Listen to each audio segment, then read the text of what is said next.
नमस्कार दोस्तों, study with पवन प्रदीप में आप सब लोगों का स्वागत है। दोस्तों, आज चर्चा की जाएगी अक्षांश एवं देशांतर रेखाओं से जो प्रश्न विभिन्न प्रतियोगी परीक्षाओं में पूछे गए हैं।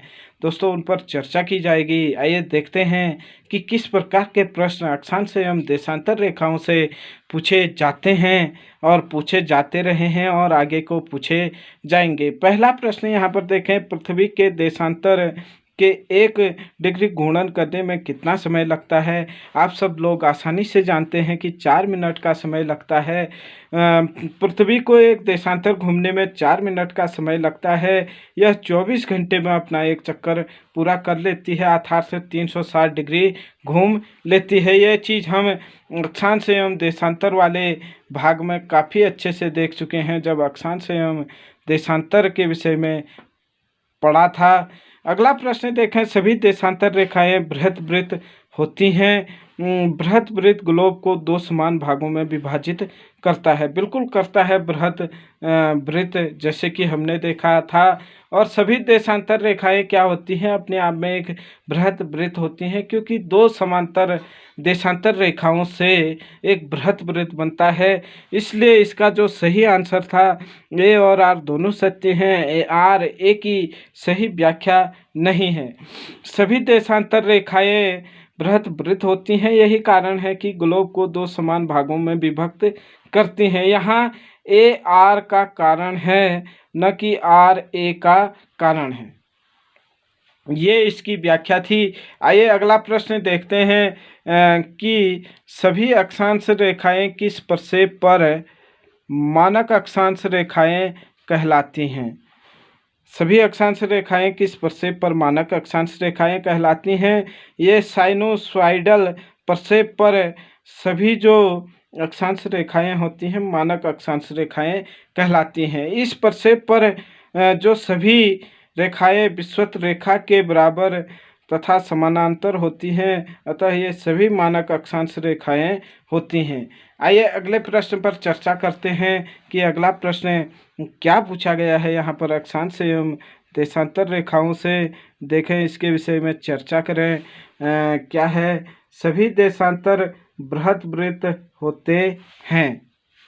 प्रश्न पूछा गया है कि सभी देशांतर बृहत वृत्त होते हैं। कारण है, एक बृहत वृत्त पृथ्वी को 2 समान भागों में विभाजित करती है। बिल्कुल अभी देखा था हमने, सभी देशांतरों से एक बृहत वृत्त बनता है और एक बृहत वृत्त पृथ्वी को 2 भागों में बांटती है।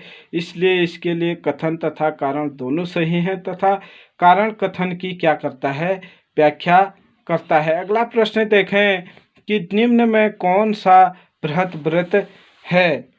बृहत वृत्त भूमध्य रेखा से अक्षांश रेखाओं की जब हमने बात की थी, तो अक्षांश रेखाएं बृहत वृत्त, एक बृहत वृत्त का निर्माण करती हैं जो भूमध्य रेखा से बनता है। जबकि हम ध्रुवों की ओर जाएं तो अक्षांश रेखाओं के बृहत वृत्त छोटे बनते हैं और वह बृहत वृत्त नहीं बनते हैं, बल्कि छोटे वृत्त बनते हैं। यही चीज़ ये व्याख्या में लिखी गई है। आगे चर्चा करें हम कि अगला प्रश्न किस तरीके से पूछा गया है। उसी प्रश्न को रिपीट कर दिया गया है। आप देखेंगे कि जो प्रश्न हम अभी ऊपर चर्चा कर रहे थे, निम्नलिखित में किस रेखा को बृहत वृत्त के नाम से अभिहित किया जाता है। अभी वही चीज़ हमने देखा कि कहाँ से बृहत वृत्त बनता है। अब कह दिया है कि बृहत वृत्त के नाम से जाना जाता है या अभिहित किया गया है किस रेखा को, तो भूमध्य रेखा को ही यहाँ पर क्या कहा गया है, आपका बृहत वृत्त रेखा के नाम से जाना गया है। अगला प्रश्न देखें दोस्तों, यही यहाँ पर व्याख्या की थी। प्रधान यामनोत्तर कहते हैं। प्रधान यामनोत्तर किसे कहते हैं, आप लोग जानते हैं। जो इंग्लैंड ग्रीनविच में वेधशाला के पास 0 डिग्री देशांतर है, उसी को प्रधान यामनोत्तर कहते हैं। जो अंतर्राष्ट्रीय समय का मानक है, या नहीं, जहाँ से अंतर्राष्ट्रीय समय चलता है, उसे क्या कहते हैं, प्रधान यामनोत्तर कहते हैं, जो 0 देशांतर पर है। इंग्लैंड के निकट शून्य देशांतर पर स्थित ग्रीनविच नामक स्थान से गुजरने वाली काल्पनिक रेखा को प्राइम मेरिडियन या शून्य देशांतर के समय को सभी देश मानक समय कहते हैं। इसके बाद अगला प्रश्न है, अधिकांश देश अपना मानक समय सुनिश्चित करते हैं। इसके लिए जो ऑप्शन सही था, देश की मध्यवर्ती देशांतर रेखा से, जो लगभग उस देश की मध्यवर्ती रेखा होती है, देशांतर रेखा, उससे अधिकांश देश अपना मानक समय निर्धारित करते हैं। जैसे भारत ने अपना समय जो है इलाहाबाद के नैनी नामक स्थान से 82.5 देशांतर से क्या किया है, फिक्स किया है, उसे माना है। अगला प्रश्न था 180 देशांतर है। 180 देशांतर क्या है? वह रेखा जिसके आर पार तिथि बदल जाती है।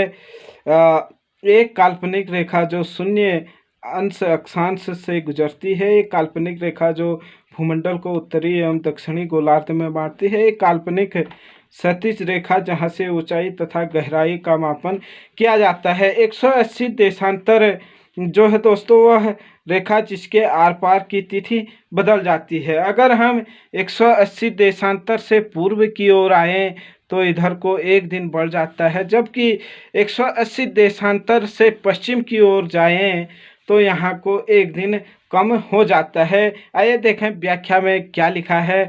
पृथ्वी को एक ग्लोब के रूप में दर्शाया जाता है। पृथ्वी पर 180 यामनोत्तर से लगभग 7 स्थलखंडों को छोड़ते हुए निर्धारित की गई काल्पनिक रेखा अंतर्राष्ट्रीय तिथि रेखा कहलाता है। जब कोई जलयान अंतर्राष्ट्रीय तिथि रेखा को पार कर पश्चिम दिशा में यात्रा करता है तो एक दिन जोड़ दिया जाता है।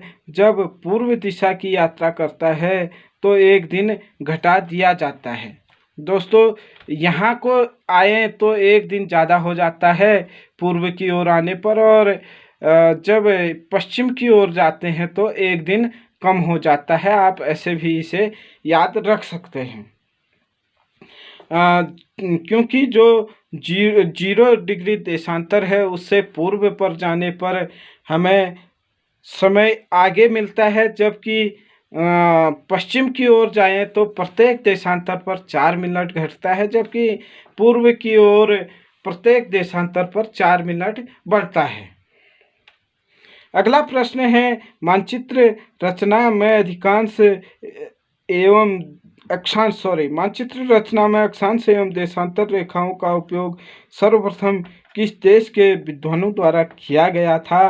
तो यह यूनानी विद्वानों द्वारा किया गया था। मानचित्र में जो अक्षांश एवं देशांतर रेखाएं थे, इनको सर्वप्रथम यूनानी विद्वानों द्वारा पृथ्वी के विभिन्न कटिबंधों में विभाजन और विद्यमान चित्रण का विभाजन किया गया। सर्वप्रथम यूनानी विद्वानों द्वारा अक्षांश देशांतर का विकास किया गया। पृथ्वी के विभिन्न कटिबंधों में पृथ्वी को विभाजित कर इसका चित्रण किया गया। दोस्तों, यह एक छोटी सी वीडियो थी। अक्षांश एवं देशांतर रेखाओं से जो प्रश्न पूछे गए थे उस पर चर्चा की गई। अगर आपको यह अच्छा लगे तो लाइक शेयर कमेंट करना ना भूलें। जय हिंद, जय भारत।